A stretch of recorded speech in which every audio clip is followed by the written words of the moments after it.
Okay, so we're on live stream now, Marc. And should I start? Yeah, absolutely. Good. Hi, everyone. My name is Marc Lajeunesse, and welcome to my very informal workshop on how to wrangle large teams for research synthesis.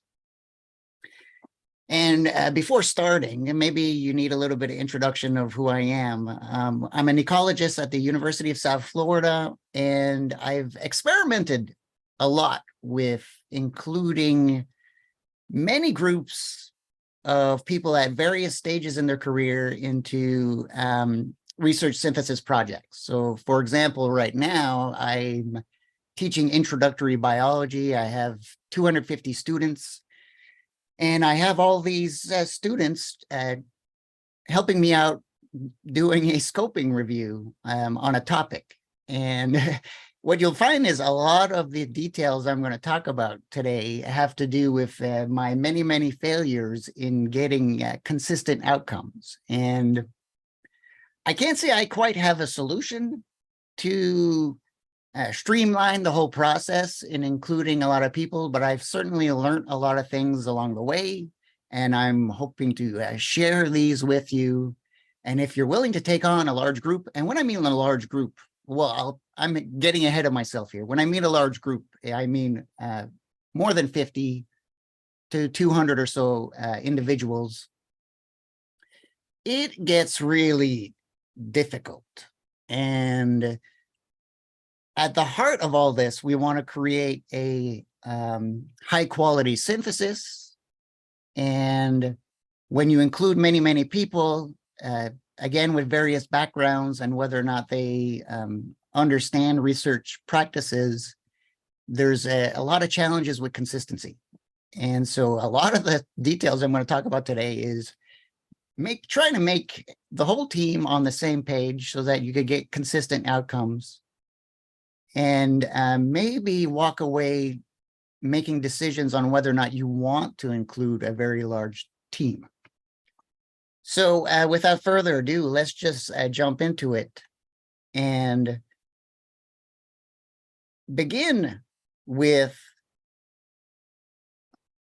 what I mean by team. And when I was a graduate student, a large research synthesis team was essentially collecting my friends to be a participant in a research synthesis project. Some teams are absolutely streamlined. Every member is highly qualified expert. They know their role. They know how to complete tasks with little or no training. Ideally, this is the best team you could have when everyone is on the same page, everyone is motivated, everyone understands the tools. But now because I teach large classes, I always get excited about including undergraduates in research synthesis projects. And so for me, I typically have a giant cohort of minions that I really want to have them participate in research. And the work involved in getting them to participate is really on my end, in that I got to make sure that they know exactly what to do so they could succeed.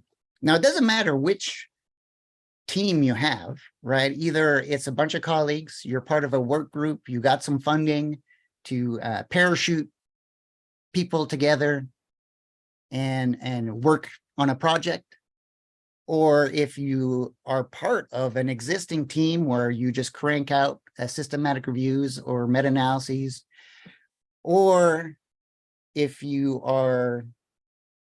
have the opportunity to include a collection of people that aren't typically part of a synthesis project, the rules are the same. And the beauty of it is a lot of aspects of research synthesis can be broken down. Research synthesis is complicated, but it is a highly structured process. And that's really to our advantage. That's the golden thread that connects the entire process is, every stage is very well understood.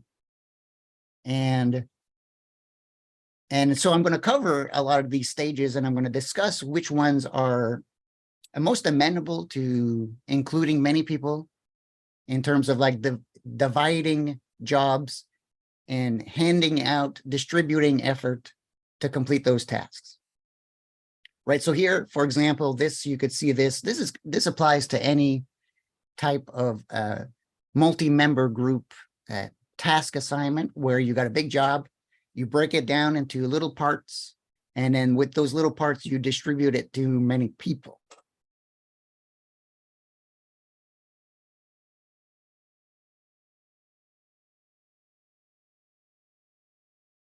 And so research synthesis, like I said earlier, although very complicated and time consuming, the aspirational goal is maybe you want to include many participants in the process so that you could have a greater scope in your synthesis project. You could cover more studies, or maybe you're interested in farming out some of the meticulous things like extracting data from figures. And again, unlike other types of research projects, research synthesis is very open and has many opportunities to include participants. However, not every synthesis project should have a giant team.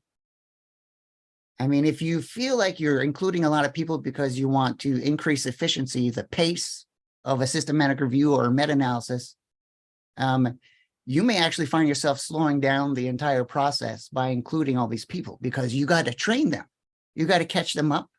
You got to evaluate, validate their decisions, maintain consistency. And of course, you got to communicate effectively and wrangle all these folks to try to get the project done. So let's have a little bit of fun here. And what I'm going to do is, you might have seen these things before, right? These ranking systems on YouTube where you discuss things and you place them on a scale of how amenable. Here, I'm going to put all these various research synthesis tasks on a scale on how amenable they are to including many participants. Later, I'm going to talk about in more detail the actual composition of a team. And but right now, I'm going to focus on aspects in the tasks involved in research synthesis where you could include non-experts, where you could include people not essentially involved in the development of the project protocol or the project aims or any conceptual details, but they have little pieces of work where they could tinker with, make decisions, and send it back your way in hopes that you could aggregate all that information and move along to the next task.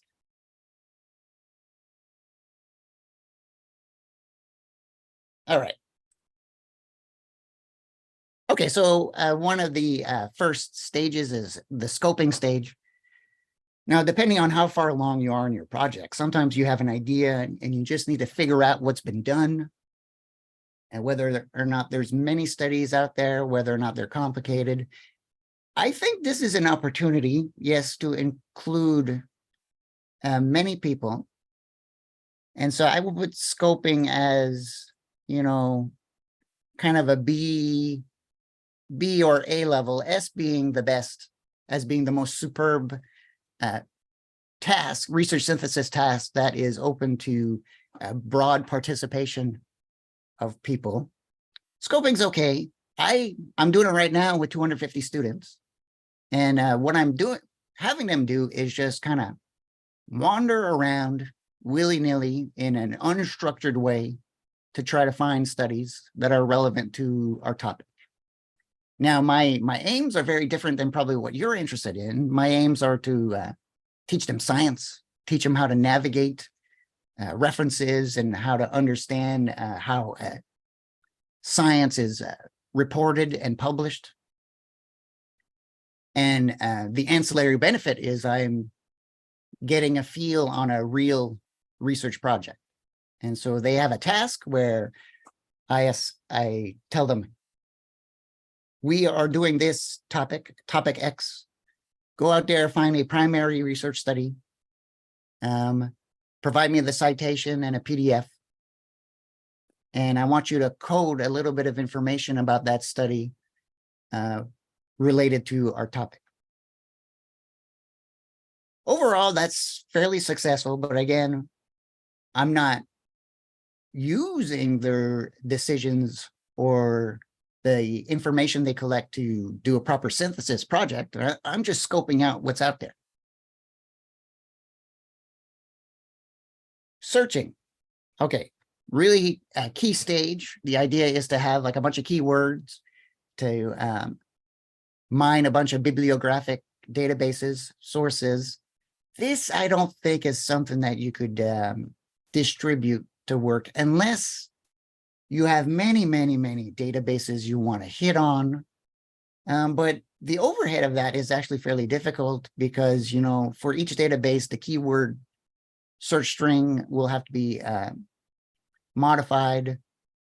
And that's probably not something you want to delegate to a group. That's something that you should be doing on your own if you're presumably the manager, the lead on the project. That's an important stage to be consistent and to be clear. And so I don't feel like this is a part of the research synthesis tasks that would be useful to have many people work on. Screening, on the other hand, right? You've downloaded all the bibliographic information from multiple databases, you combined them, you deduplicated, you did all that business. Now you have 20,000 references you need to screen. And you want to do it in a way in which you have high confidence that things to include and exclude are correct, are exactly what you want. This is really one of the important stages of including many people in a project. However, trade-off, yes, there is the possibility of processing thousands and thousands of references. You could have a double screening design where multiple people are putting eyes on the same abstract and title, making decisions on whether or not to include, exclude. But the more participants you include in that, many more challenges emerge. Like, how do you resolve conflicts? How do you resolve individuals that are providing inconsistent responses? My personal experience, and I talked about my experience with having undergraduates screen many thousands of studies, is they are incredibly inconsistent. It is not a population of participants that will yield high quality outcomes. I include them because, again, my goal is slightly different from a proper research project in that I want to train them. I'm teaching them aspects of science, aspects of biology. But I'll get to the challenges of including many participants in the screening part later. So I would say screening, yes, fantastic, but there's many caveats associated with creating high quality screening outcomes. Coding. So you have to do quality assessments across studies. You have to code potential moderator effects across studies. Coding details to evaluate the quality of each study. I guess I said that already. This is also something that's amenable to including many participants. But again, it's another one of these decision tasks.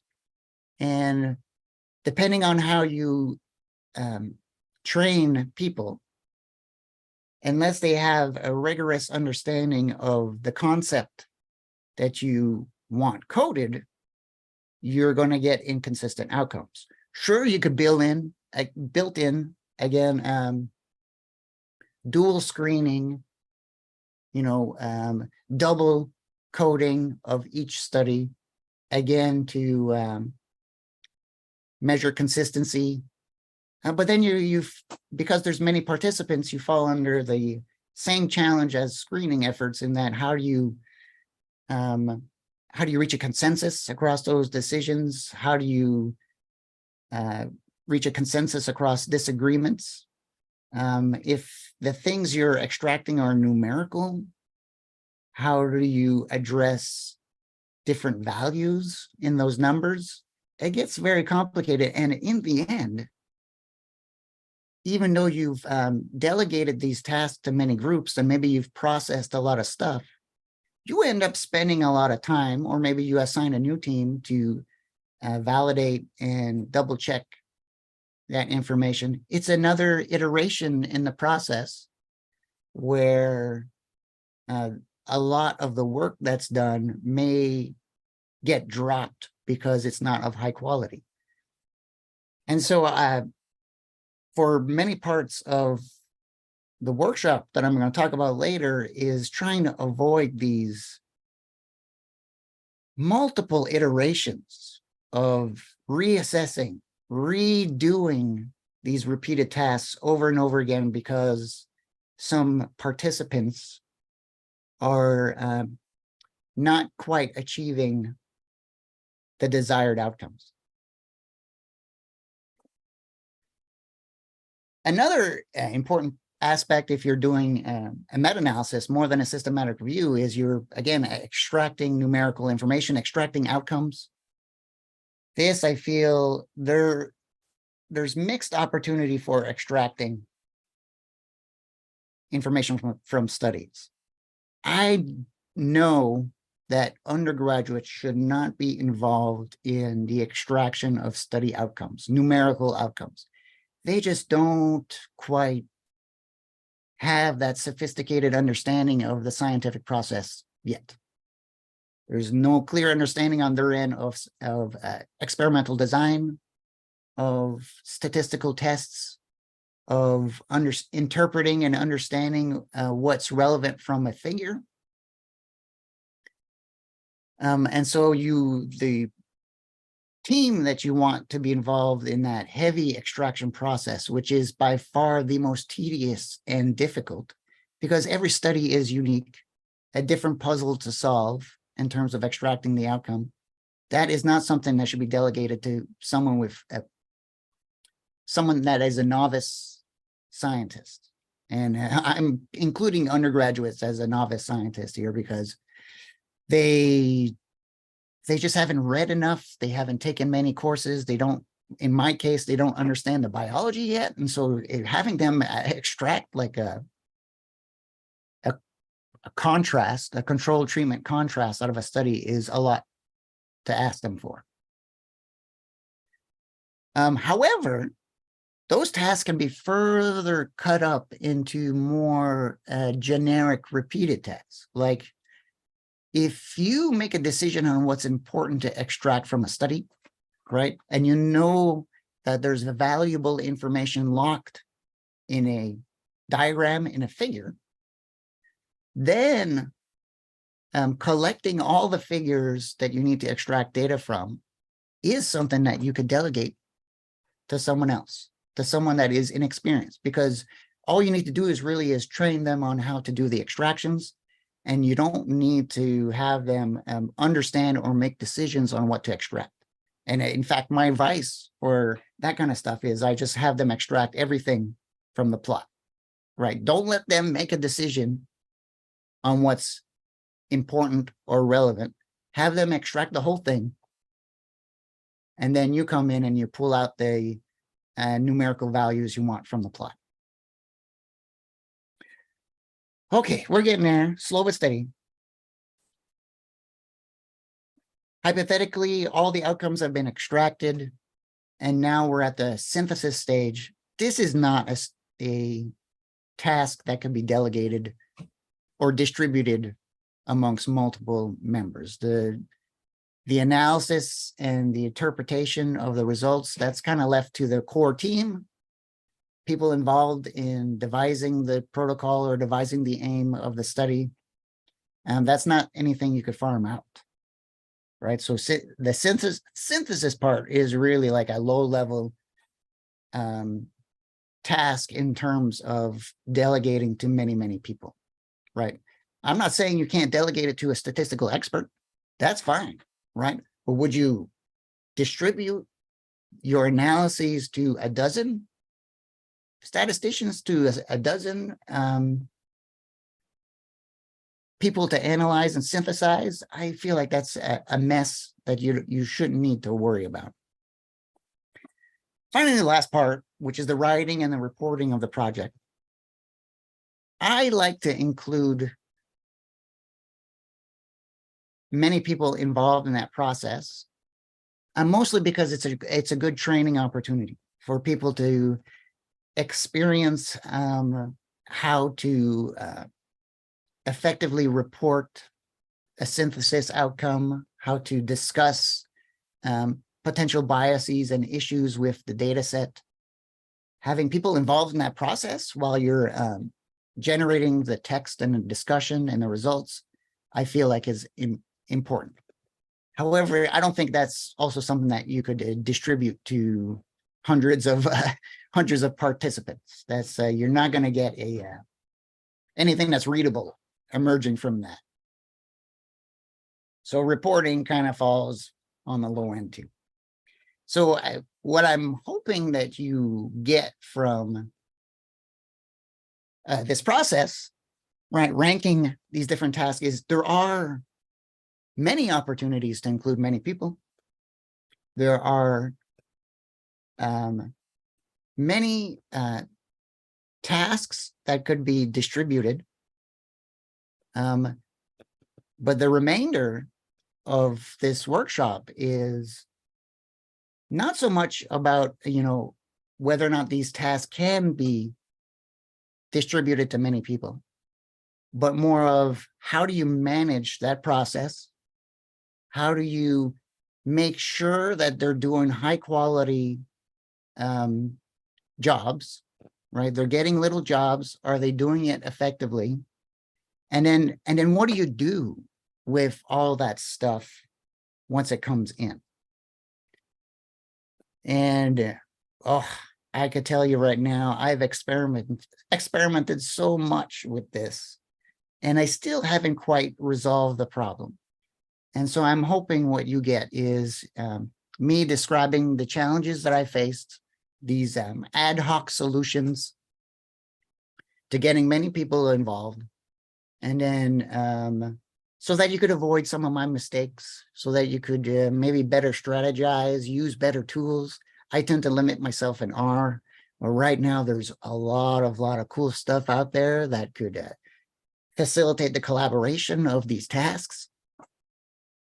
But this workshop is not a tutorial on how to use those tools, but I'll provide a listing of what's available. All right, let me just take my shoes off here and get more comfortable. Okay.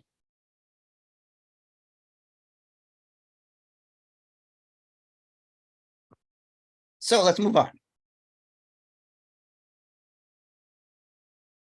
So the remainder of the workshop, which will essentially be me describing my experiences with including many participants. I'm going to focus on some management approaches that might be useful. You may already be familiar with a lot of this stuff, but I think sometimes it's useful to hear how someone else has approached this problem. And by managing, I mean you are coordinating the participation of many people, making sure that they're on track, making sure that they are submitting their work. And then most importantly, you're the one that's assessing and evaluating the consistency and quality of their efforts. Then I'm going to talk about team composition. Again, your management approach will probably differ considerably depending on who is part of the synthesis project. Ideally, right, you have like the soccer team where everyone is a high-level expert in research synthesis. Everyone understands conceptually what research synthesis is. Everyone understands conceptually the subject you want to synthesize. Everyone understands the tools, the stats, right? And so there's a lot of shorthand discussion that occurs, and you could be extremely nimble and get what you want fairly rapidly and still be high quality. On the other tail end, you have hundreds of undergraduates with no expertise whatsoever. They may some may be eager to participate in research. Others may just treat it like this is an assignment or an exam, and not give it the attention it needs. It's just like a task in their week they need to get done so they get a grade, right? So the motivation of the participants can be very different. And I feel like this is what would happen if you would say, farm out to the broader community these menial tasks or these repetitive tasks, because not everyone is fully motivated or interested.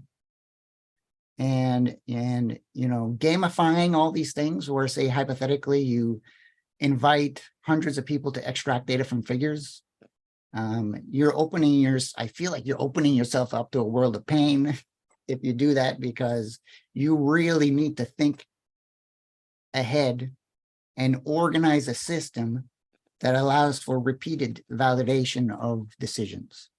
And I'll talk a little bit about how I've had to kind of change gears, switch my total management approach to farming out these repetitive tasks to non-experts. Finally, I'm going to talk a little bit about tools available to distribute effort, distribute tasks. I'm going to focus mostly in R because that's what I love. But between you and me, R is not the most optimal way to do this stuff. And you may just end up using like a canned collaboration software where people could work on their phones, people could work on their desktops in a nice clean UI based in like HTML or JavaScript or something like that. R provides ways to make nice UIs also.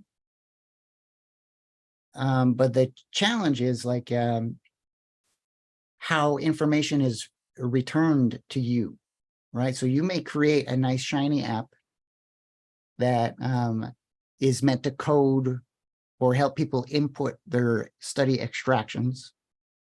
But issues will come up. Issues will come up where there's like you didn't fully populate a dropdown, and now you have to go back and revise the shiny app to include more dropdowns, to include more cells to input, because the ugly nature of research synthesis is that there's huge variation in study design, what gets reported. And so it's very difficult to have a one-size-fits-all extraction or coding form, because that means you really have to do the work beforehand to assess what is needed for inputting and how to make things kind of readable for people to do their job. If you just have a giant form that accounts for every single edge case of reporting practices, that is totally overwhelming. I mean, imagine if you have a single form that includes all the cells needed to input every variation of treatment control contrast effect sizes, every variation of how correlations are reported, every variation of how potentially odds ratios are reported on a single form. That's a lot to navigate, a lot of opportunity for people to make mistakes or to just get totally disenfranchised with the process. But this is what I feel are opportunities. This is our opportunities for people to develop tools that are kind of generalized, that allow for quick augmentation for special cases in terms of data extractions or coding. I'll get into that. This is really the exciting stuff. If you're interested in that, if you want to use, if you're like a Cochrane author, you got a ton of awesome resources and software for you to achieve these things. But if you're a regular vanilla ecologist like me, and maybe I'm kind of a weird case in that I love developing this stuff, so I don't mind getting my hands dirty, you may not want to take it this far.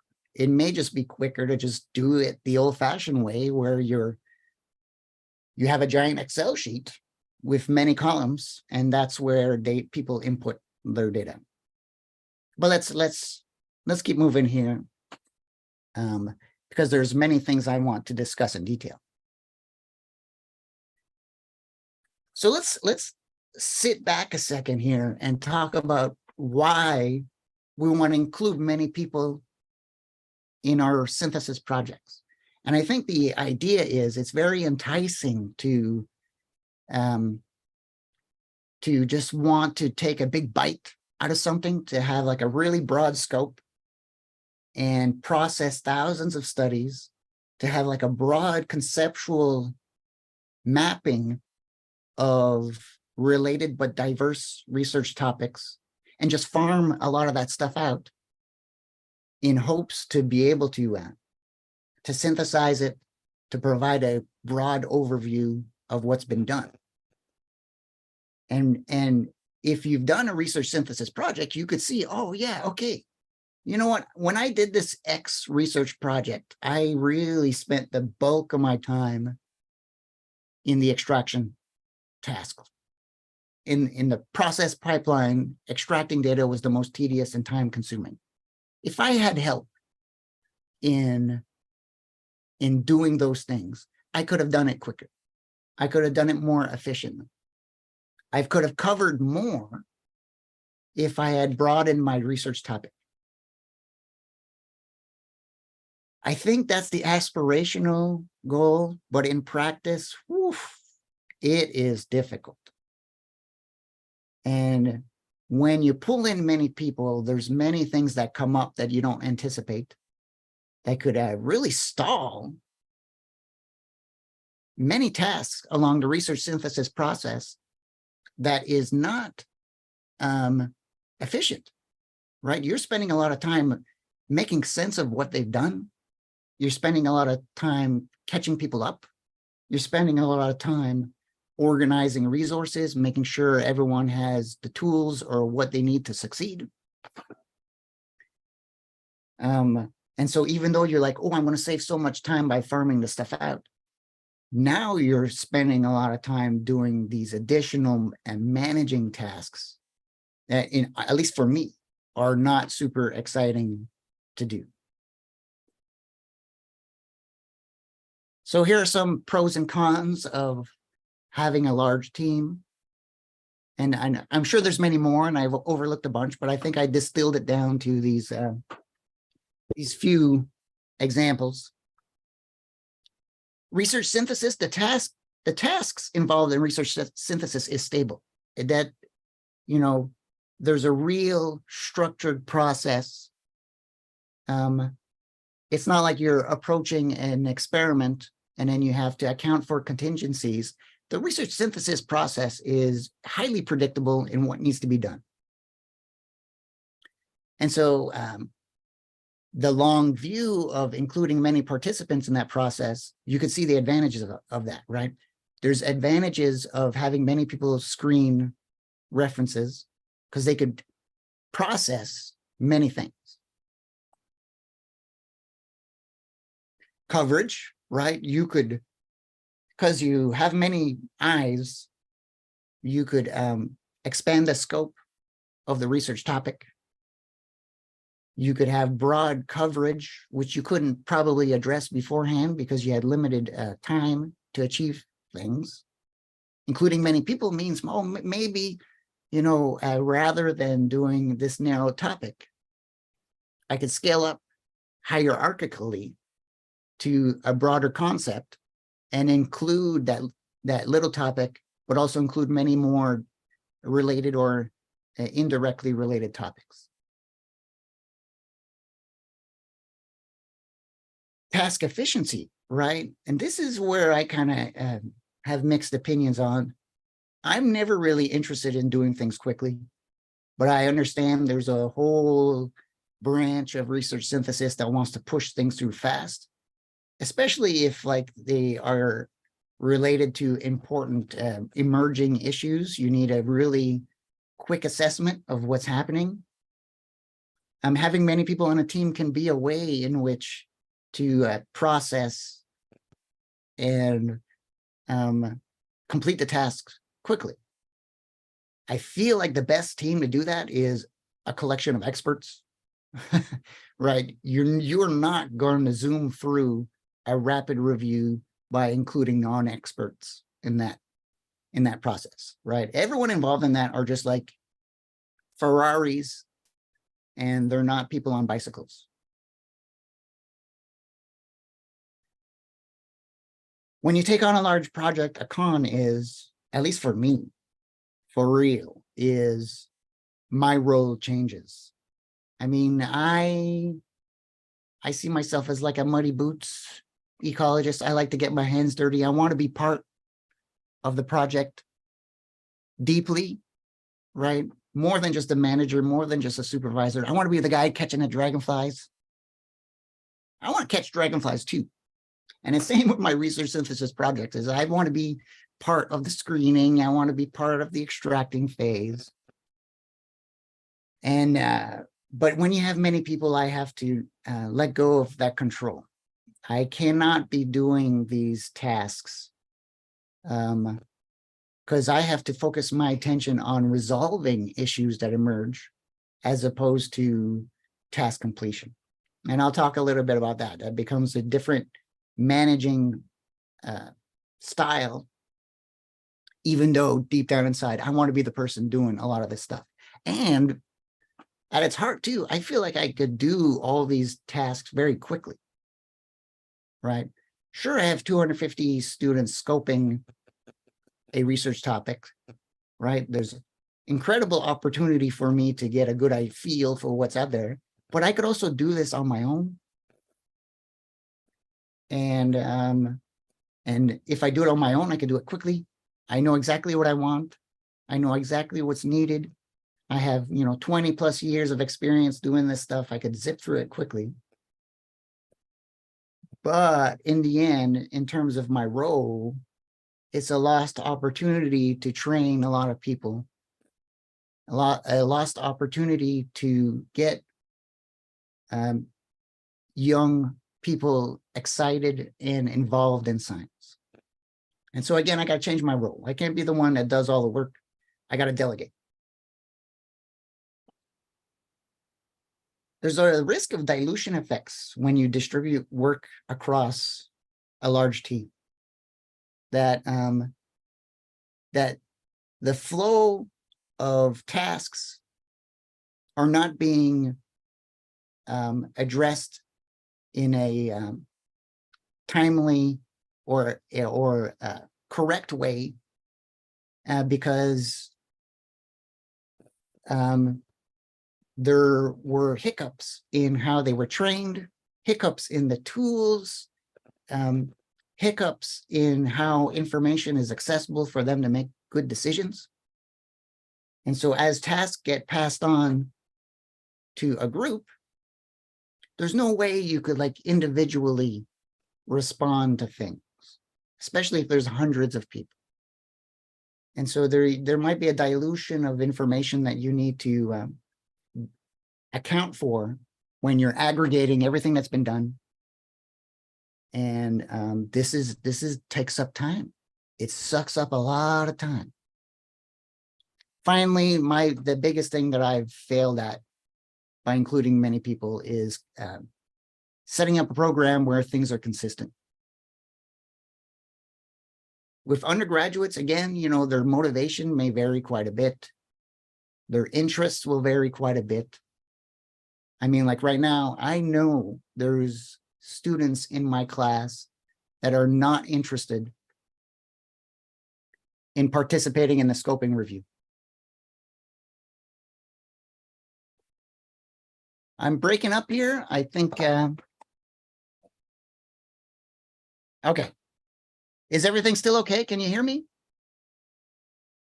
Yeah, we can hear you, Marc. Okay.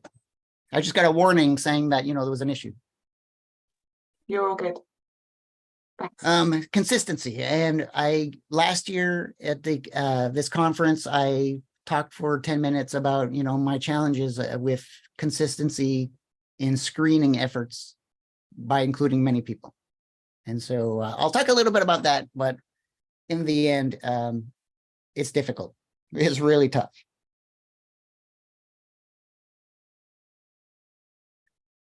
Okay, so your role, right, is to manage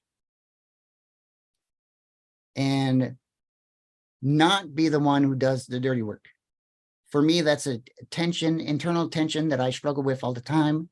It doesn't make me, I can be honest right now, I'm not a great effective leader because I have problems delegating things and communicating to people. But because I've done it many times, I have some tips and some guidelines on how to avoid certain management approaches. Right. So the idea is you're the manager, you're managing complexity. You have the broad view of the entire project. You have a broad view of what needs to be done, what tasks need to be developed so that they could be distributed, how much time you're going to need to allocate to make sense of what's been done. And you have to be there for the participants. You're going to be the one that troubleshoots. They're going to ask you a question. You're the one that's going to be there to make a decision. And I feel like even though you're not directly involved in the screening or the extracting, indirectly, you will kind of be involved because they're going to come to you with difficult examples. In ecology, right, experimental design and what gets reported is highly heterogeneous, right? You could have a nice, clean study where they just do a contrast control group and treatment contrast. And then you have another study that has multi-level, multi-factor analyses on a process. And you're left like trying to figure out what the outcome is, what's the relevant thing. They're going to come to you. They're going to be like, Marc, we need this. We understand that this is a relevant study, but the key outcomes are difficult to pull out. And then so then you come in, you're the one who has to make the decisions to try to figure out. But your goal, though, is to try to make the tasks that they're involved in as simple as possible, right? Their job is to just strictly screen title abstracts. Their job is to strictly code single things out of studies. Their job is to strictly extract data from bivariate plots, okay? Do not source out critical decision-making things.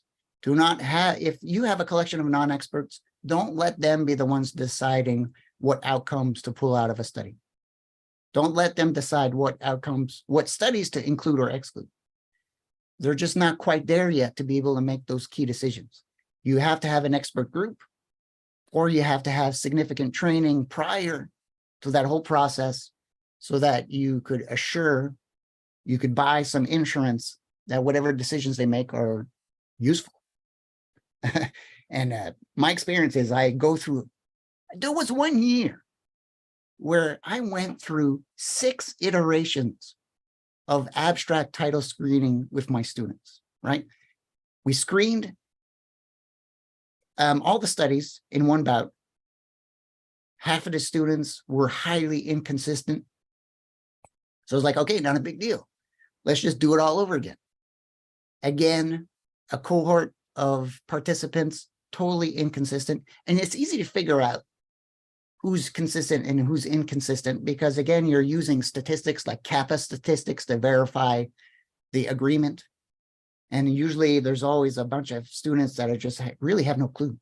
They really have no clue what they're doing. And then you spend time trying to catch them up. Everyone else gets disgruntled because there's a collection of students that aren't doing consistent outcomes. It gets ugly. It gets real ugly. But I got some tips for that. All right, so here's some management tasks for you, or some tips, as I would refer to them as how to help yourself out when you're taking on a large team. One, you need to have your ideas in place, right? If you are just starting off, you got an idea, you haven't even scoped, you're not ready to have a lot of people participate. You need to put in the work. And the ideal scenario is, at minimum, you've thought through a PICO statement, or best case scenario, the study is pre-registered, right? You've thoroughly thought out every detail of the study, what exactly you're going to do. I feel like if you're at that stage, then it's easy for you to assess how many participants you need. But if you're just starting off a project, you need to put in the footwork to evaluate whether or not it's even necessary to include many people. And I would say, if at such an early stage like that, don't spend time thinking about who to include, because you have a ton of work ahead of you to try to figure out whether or not the project is tractable in the first place. Once you have a good idea, a good vision of a synthesis project, you need to start thinking about team composition. And I haven't really talked much about team composition, but really I'm going to split them up into collaborators, core members of the project, right? These are the experts. And then you have participants, people that are going to be working on these repeated tasks, right? We already covered the three main repeatable tasks that you can include many people on: the screening, the coding, and the extracting. Collaborators are important, right? But you're not going to get a super large team, even if you include many experts. So I've been part of many work groups where, someone gets funding and then a collection of experts get shipped to an area, and you work together intensely for a week. You go abroad and then you meet again periodically 6 months later or whatever. But it's all experts, right? You have a statistician, you may have a librarian, you have a domain experts. And it's easy to see how these people fit in the project. It's the participants is like where it gets difficult. Like, here are things you need to think about. Since you're farming out work, how are they included in the final report? Is that enough work for them to be granted authorship? If you happen to have a few key participants that were really valuable, should you give them credit? These are questions that I can't answer. I tend to be absolutely inclusive, right? When I teach a class and I say, if a publication emerges from our research synthesis, everyone that's participated, irrespective of the magnitude of participation, you become an author. That just saves me a lot of work in the end of having to decide who's in and who's out, because I don't want to be that guy who's has to make those awkward decisions. I mean, I'm the one who asked them to be part of a project. So, and so I need to provide incentives for them to do high quality stuff. And that's one way. Like I don't have money to distribute, to pay them to do these tasks. And so this is like the carrot on a stick that allows them to facilitate or at least be ambitious, because they're like, maybe an endpoint is an actual publication. You also need to spend time thinking about resources that are available to you. Again, if you're a Cochrane author, you got a nice, you are well set. But there's a ton of stuff out there in terms of canned software for systematic reviews that can be expensive, and they may have really enticing features, right? They may be highly collaborative. They may have the flexibility that you need to delegate these tasks. You need to kind of figure that stuff out. I mean, you can't just like invite a bunch of people and then figure out what tool to use. You know, you need to spend time to figure all this stuff out before you make a decision on whether or not to include many participants. Money is important. Money and time. Time, you don't want to waste people's time. Like, I remember some of the reviews I got from my students is I wasted a lot of their time by doing these multiple iterations, bouts of screening. I just wanted screening outcomes to be consistent. And so I would experiment weekly on different approaches to train people, to have people catch up, to try to identify the problematic students. But that, the participants, when they are part of that, you know, they get disgruntled because they're repeating the same tasks over and over again. You know, in terms of screening, they may be looking at different studies, like making a decision on what to include, exclude differently every time. But to go through that entire process over and over again and not seeing the project mature and achieve later important synthesis tasks, well, maybe that's the learning outcome, is that like science is hard and it's difficult to anticipate what's going to happen. And so I'd hate for that to be a situation where you just didn't quite think out in detail how people should be involved and how their time should be spent, and that it just delays the progress of the project. Use collaboration tools, right? There's a lot of stuff out there that's free, or you could spend some money to have a central hub for everybody. Yes, there is a lot of systematic review software out there, but those aren't like hubs where people ask questions or have like tutorial resources, or it's not a place where you build a community. And so if you could establish a place where if someone needs to catch up on a task, they could just log in and see multiple discussions, multiple examples, tutorials, to warm them up to help them finish a task. You save yourself time because you don't have to answer emails or ask questions or answer questions. There's a central resource for them to find all the stuff they need to succeed. Right? So the way I've done it before is I've used Teams, which is institutionally what we use here at USF. If my team is local, right, every participant is at USF, then I use Teams because it has discussion boards. The meetings are recorded. Everything can be placed in a central hub. So it's very nice. But if you're limited to something free, you know, Google Hangouts is a great supplement. I mean, everything you need is there to work out. The idea is to minimize managing time on your end to answering questions.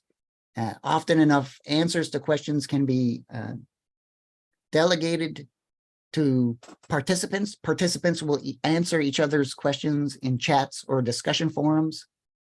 That saves you a lot of time. And I feel like has been a saving grace for me with my many undergraduate participants, is that they kind of teach each other how to troubleshoot and how to deal with these things. And I could, you know, review and verify their discussions, but by most part, they tend to be correct and prompt and and provide a lot of useful information, even for people who don't have questions, right? You may have someone who just like, they don't know what's happening and they don't know what questions to ask.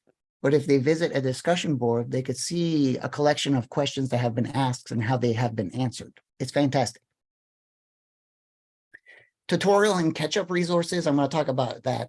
This is really important, especially if you have many, many participants. Everyone needs to be on the same page. Everyone needs to know exactly what to do in a high quality way. And there's strategies you could use to kind of facilitate that.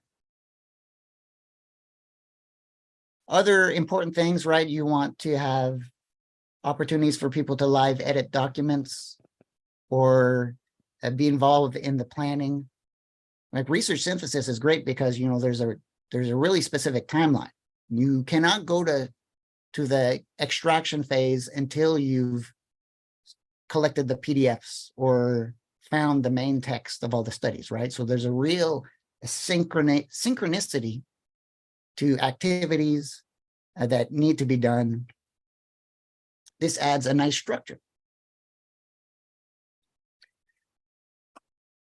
Devise a communication strategy. And so here again, we're going to have a little bit of fun in describing like what's the most effective way to talk to a large team.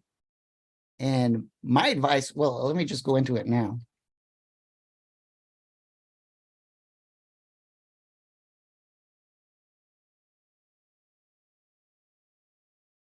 Right, we're going to do another one of these rankings.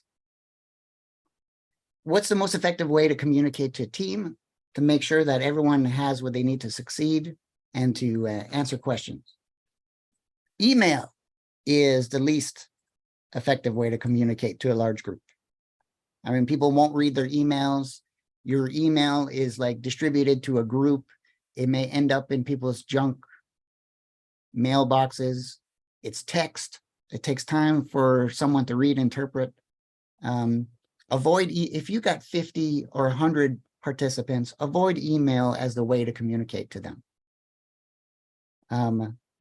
Again, rely on the central hubs, the discussion boards, having documents or videos to help them navigate the process is really the quickest way for people to get done. And so my advice, video is the top way to communicate stuff, right?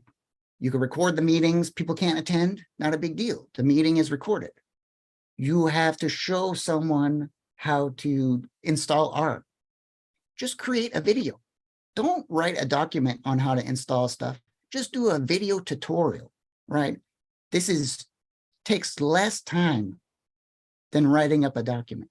It's easy. You could just record, do a screen capture, right? If you're in Windows, there's like the Xbox screen capture stuff.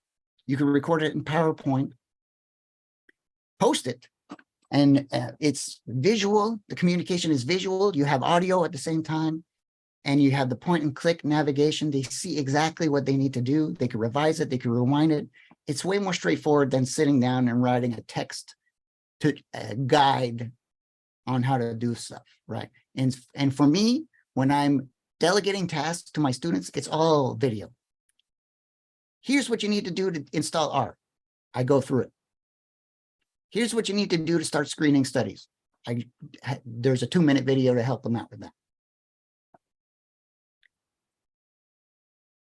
Meetings are important also, right? But with many participants, this actually gets difficult to organize and have everyone participate. So again, pre-recordings is key, or if you are going to meet centrally, then recording that process is important so that everyone has an opportunity to understand what's going on. Documents, it's a mid-range way to communicate with people, right? Having guidelines or examples to read is great, but if you could record a video, right, and articulate how you made decisions, right? You record yourself screening a bunch of abstracts and titles, describing your decision process, That is way more illuminating than providing a bunch of examples in text form on like why you included and why you excluded stuff. It's so much quicker on your end than having to develop these giant documents. Finally, chat's important. Well, I should put it up a bit higher here.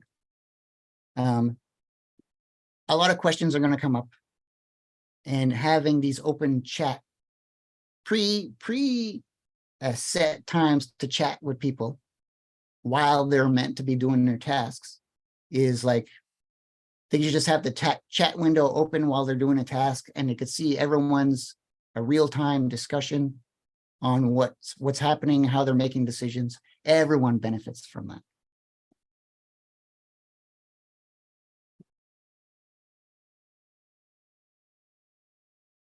Okay, the research synthesis pipeline is essentially your timeline and your meeting rhythm, right?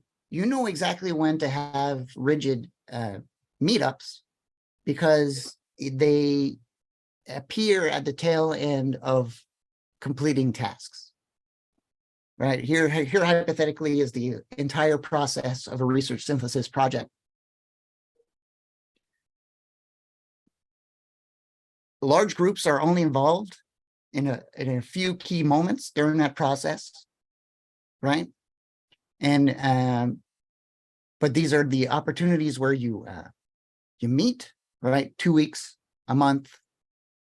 So if you have many participants, you got to build in that buffer on time to get those things done, because you got to train them.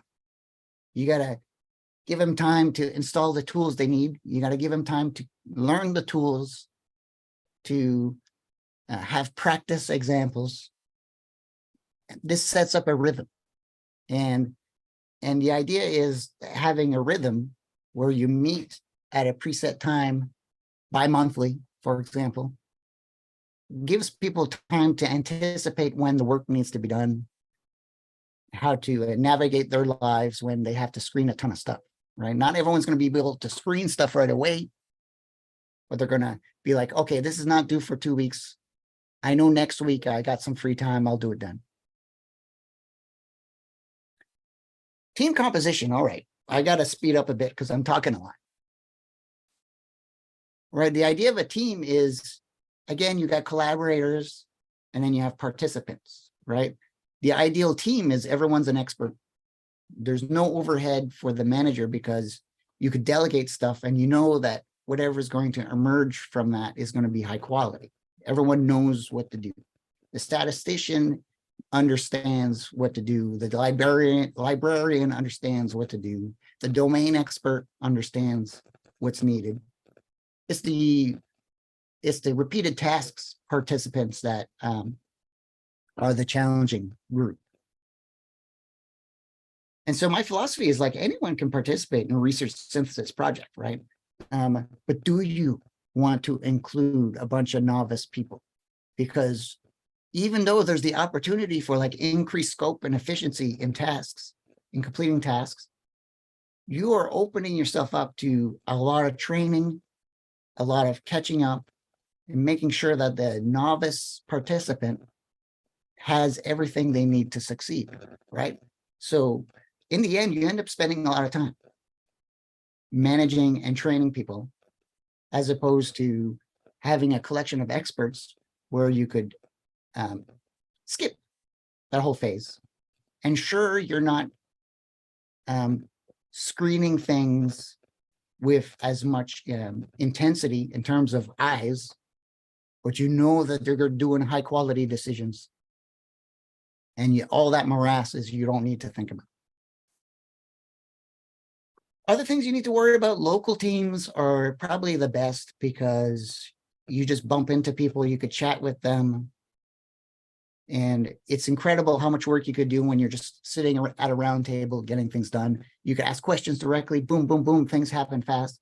Remotely, things are slower, right? But the opportunity to include more people is very high, right? Because now they could be anywhere in the world. And if you have a central hub to communicate and to organize training material and documents. There's many opportunities to include participants. But again, you know, as a manager, you're going to be spending all your time trying to make sure everyone's on the same page in order to avoid issues of consistency of task decisions. Again, just to reiterate, video tutorials better than text guidelines. My impression is people tend to be more visual learning folks than reading.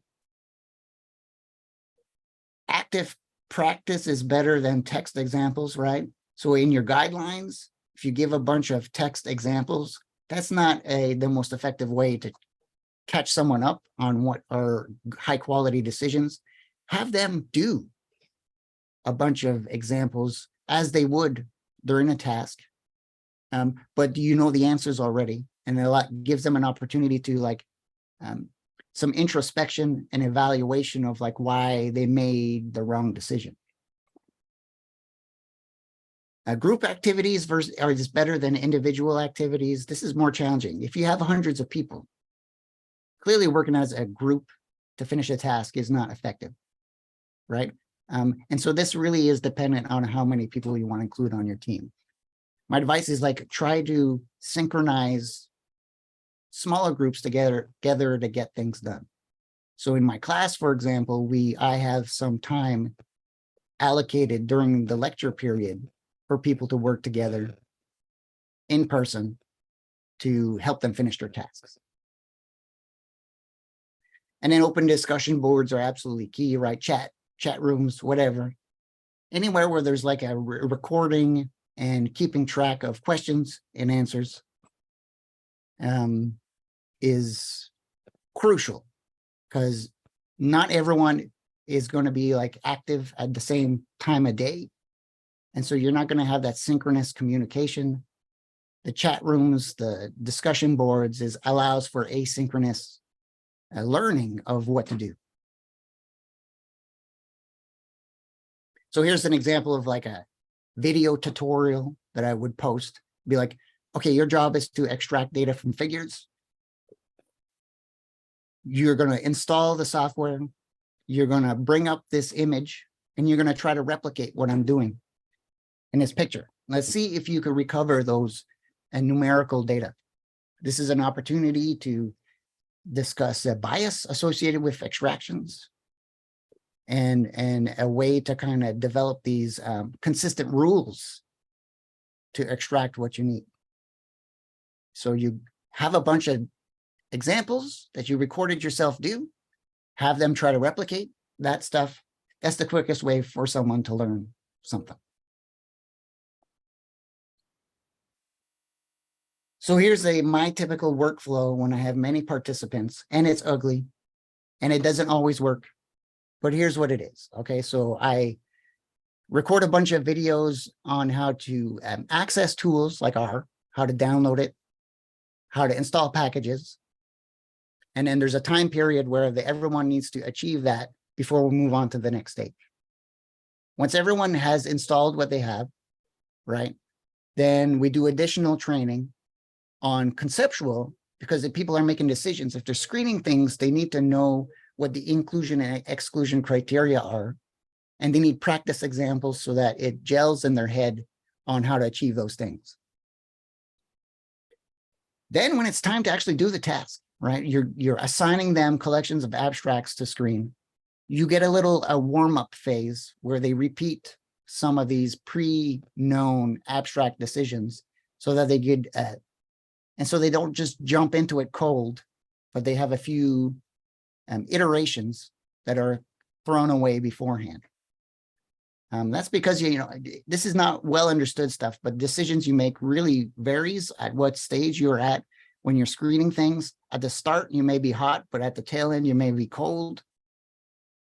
You know, your goal is to kind of make things small and tractable for people. And this is one way to kind of make sure that they're creating high quality decisions. All this, when you're assigning tasks, right, you have this dual screening design, multiple eyes looking at the same thing, making decisions. On your end, it makes things difficult and complicated because you have to verify consistency, right? You got kappa statistics you got to make sense of. You got to evaluate whether or not some people are just clueless in what they're deciding, right? The decisions are random or totally wrong. If that's the case, a big cohort of those people that are doing awesome decisions, right? They just continuously get fed new tasks. But those that are behind, you need to catch them up. You still want to include them. They're still participants. Although between you and me, I have totally dumped the work of some people, knowing that it's impossible to get consistent outcomes from them. But they could get involved later on, so that's not much of a big deal. But you got to retrain them, expose them to different examples and exercises again to make sure, again, everyone's on the same page. And in last year's conference, I spent 10 minutes talking about how difficult it is to get consistent screening outcomes, to like delegating tasks to undergraduates. It's hard. And really, my advice is it's not an effective way to get what you want. To me, it's like a key training opportunity, right? They get their hands dirty in science. It's an opportunity to improve science literacy. But in terms of generating high quality research projects, it's a lot of work. It's really a lot of work. Maybe more work than it's worth. All right, so let me end with opportunities to, in terms of tools, to facilitate the whole process. All right, Central Hub is important for communication. Well, what tools do you use to actually delegate the tasks and for them to do? Again, I'm concerned mostly with R, and there's some stuff out there, but there's not that much in terms of the entire process. And I feel like those are open opportunities for some people to develop. Right, if you're using canned software, so for example, if you're using like a web platform for collaboration on like screening and extracting coding data, there's a ton of stuff for you out there. I mean, there's a lot. Some of it's free, some of it's paid for. They vary considerably in what sort of tools. Some provide automation tools. This is stuff you need to figure out before you start the project. Don't start jumping from one tool to the next. You're just going to aggravate people. And so if you're going to adopt one of these canned software tools, you need to experiment and assess it before you delegate tasks. But this is like ballooning, growing field of like accessibility. This is just like the ones that are web platforms. There's way other things out there that are like, this is a very incomplete list of a collaborative dissemination approaches. But R is what I'm mostly interested in because I like to tinker. R provides you the most flexibility because you could, you know, maybe this is not an advantage, but you could have ad hoc solutions to problems. And since, you know, I'm the manager, I could tinker with the tools to get what I need. Whereas if I was using a canned software, I wouldn't be able to manipulate the HTML or the JavaScript or whatever's going on, right? So you don't have that type of operational flexibility when it comes to delegating tasks. So my conventional dissemination strategies is very simple, and I've done it all at some point. Right now I use Metagear. What it does is it just kind of creates a bunch of files filled with, say, hypothetically, the screening tasks, but it also could be a collection of studies that need to be coded, or a collection of studies where the figures need the data extraction. What it does is it just kind of splits up the database for multiple people. And if you want a dual design, it does it all for you. And then they're left to plug in this sample data set into, again, if you want Metagear, the abstract screener. And once they complete the task, they could submit it to you. And then you could assemble and aggregate all of this stuff. This is basically what I use most of the time. Right, and the same with the data extraction stuff in R. There's many opportunities to delegate extraction from data. data extraction from figures. But this is like Juicer. It's just one example of what's out there. One gap, however, in R is the coding and extraction phase in terms of like pulling out numerical outcomes from studies.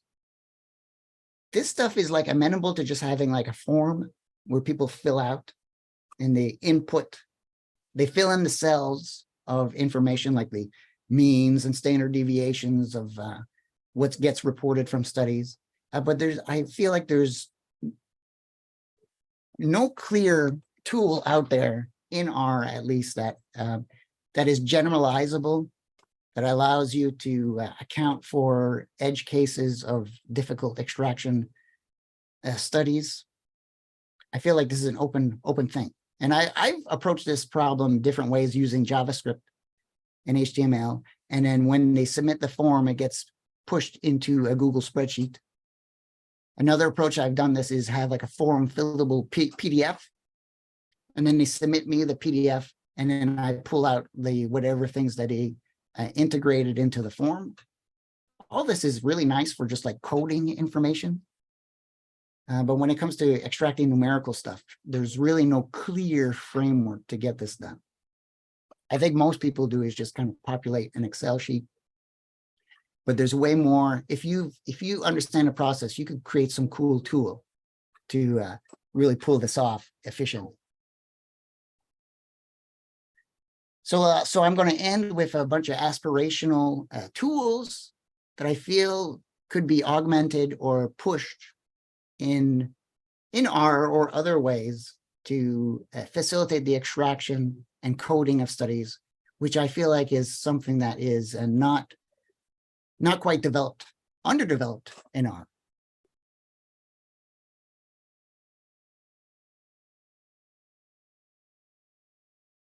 Oh no.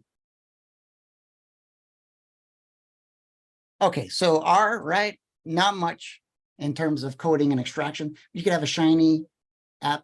Aspirationally, the Shiny app should be something that someone could is generalized, and someone could provide inputs on how many cells or how much detailed information they want to code, right? Drop downs, open numerical cells. That gets complicated for someone to pull together, especially because every research project and every study has kind of like its own problem to crack. But I think it could be generalized, and which is a really cool way perhaps to help validate whatever gets inputted, because you could have conditionals in cells to communicate to someone saying, hey, this is meant to be a count and you've included a fraction. That's not good. Python could also be pulled into this too, but again, you're using Python and R as a backend thing. Really what you want is an interface. And so in the end, you'd be using some sort of a GUI package to create a front end for Python, right? Tickle TK, whatever. And so that becomes a way more difficult task to pull together, but totally doable. Google Spreadsheets, I've used it before. I put it up here.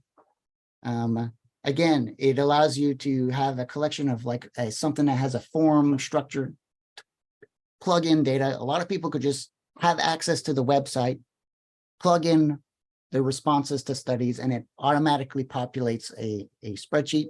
Nice. PDFs are also good, but here's the hiccup with form fillable PDFs for coding and extracting is you have no control on their end. What is the software they're using to actually render the PDF and how to save it, right? So like right now, most browsers have their own PDF a tool, right? They're not using Adobe. So that means like once you fill out a form and you save it, the internal structures of the inputs are very different. And that causes a lot of headache for you. Sometimes a PDF is saved, it's just an image, right? There's no way to easily extract what's been filled. It gets ugly. You could use a canned package. Nothing wrong with using a canned package. Here's RAM, something that allows you to collaborate and disseminate effort, right? You lose some flexibility though, right? You're really dependent on what they offer. If you have some technical understanding, then, you know, I'm telling you right now, there's opportunities to develop something cool, right? HTML, JavaScript, that's what all those web platforms are based on. That could be rendered in R also, right? You don't necessarily need Shiny. You could render HTML, JavaScript, CSS directly in R. And I feel like that's an opportunity also. And finally, because I'm dealing with a lot of students and we have our own dashboards or our own hubs to teach classes, I've kind of bamboozled those educational systems to do systematic reviews.